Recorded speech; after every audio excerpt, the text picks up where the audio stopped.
반갑습니다. 한 주간을 시작하는 월요일입니다. 1장부터 6장은 궁궐에서의 지혜자 다니엘이었다면 7장부터 12장은 환상을 보게 되는 다니엘입니다. 다니엘 10장부터 12장은 다니엘이 페르시아 왕 고레스 제3년에 히데겔 강가에서 본 환상입니다. 때는 바사왕 고레스 페르시아 키루스 제3년 1월 24일에 다니엘은 티그리스 강가에서 환상을 보았습니다. 다니엘이 본 것은 큰 전쟁에 대한 것이었습니다. 다니엘은 세일에 동안 환상에 대한 준비를 한 것으로 보입니다.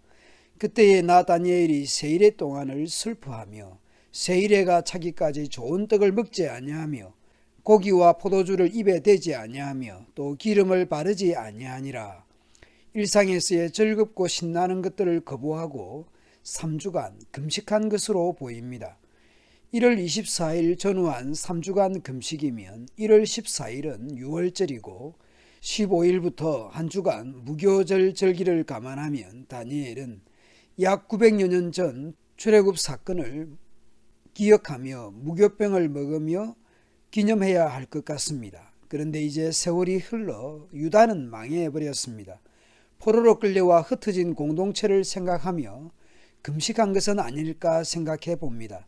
고레스 칙령에 의해 본향으로 돌아가기도 했던 그 전후한 시점에 혹시 제2의 출애굽 70년 만에 공동체의 완전한 회복을 꿈꾸며 기원하는 금식이었을까요? 다니엘은 눈을 떠서 한 사람을 보게 되었습니다. 그분에 대해 이렇게 묘사합니다. 먼저 복장부터 그려집니다. 못이 옷을 입고 우바스의 금으로 만든 띠로 허리를 동이고 있었습니다. 그의 몸은 녹주석같이 빛나고 그의 얼굴은 번갯불같이 환하고 눈은 햇불같이 이글거리고 팔과 발은 빛나는 노쇠처럼 번쩍였으며 목소리는 큰 무리가 지르는 소리와도 같았습니다. 이분에 대한 묘사가 오늘 다니엘 10장 5절 6절과 에스겔 1장 그리고 요한계시록 1장의 묘사와 비슷한 면들이 있습니다. 특히 다니엘서의 한 사람에 대한 묘사와 요한계시록의 인자 같은 분에 대한 설명은 더욱 그렇습니다. 옷과 허리띠의 모습은 비슷합니다. 다니엘서에는 얼굴도 번갯빛 같다. 계시록에서는 얼굴은 해가 힘있게 비치는 것 같고 다니엘서에서는 팔과 발은 빛난 녹과 같다. 계시록에서는 발은 빛난 주석 같고 다니엘서에서는 그의 말소리는 무리의 소리와 같다. 계시록에서는 그의 음성은 많은 물소리 같다고 했습니다. 로마에 의해 반모섬에 유배된 사도 요한은 오래전 포로로 끌려갔던 다니엘을 묵상하며 지내던 중에 주님 주시는 계시를 보고 듣게 되었던 것은 아닐까요? 여하튼 다니엘과 요한계시록이 많이 닮아 있는 것은 사실입니다. 그런데 다니엘이 본 한 사람은 어떤 존재일까요? 가장 높은 군주 중 하나인 미가엘이 그 한 사람을 돕는다라는 것이죠. 다니엘서 안에서 본다면 분명 천상의 특별한 존재인 것은 분명합니다. 그리고 요한계시록의 표현과 비슷한 것으로 보면 그분은 예수 그리스도가 아닐까라는 생각을 할 수 있겠습니다. 다니엘과 같이 있는 다른 사람들은 다니엘이 본 그 환상을 못 보고 다니엘 혼자 이 환상을 보았다고 거듭 말합니다. 왜냐하면 같이 있던 사람들은 두려워하며 도망쳐서 숨었기 때문으로 보입니다. 다니엘은 환상을 보고 힘이 빠지고 얼굴이 죽은 것처럼 변하였으며 힘을 쓸 수 없었다고 말합니다. 그리고 다니엘은 그가 말하는 소리를 들었는데 그의 말소리를 들었을 때에 정신을 잃고 땅에 쓰러졌다고 합니다. 환상을 보고 죽은 것처럼 되었고 소리를 듣고 정신을 잃었다고 말합니다.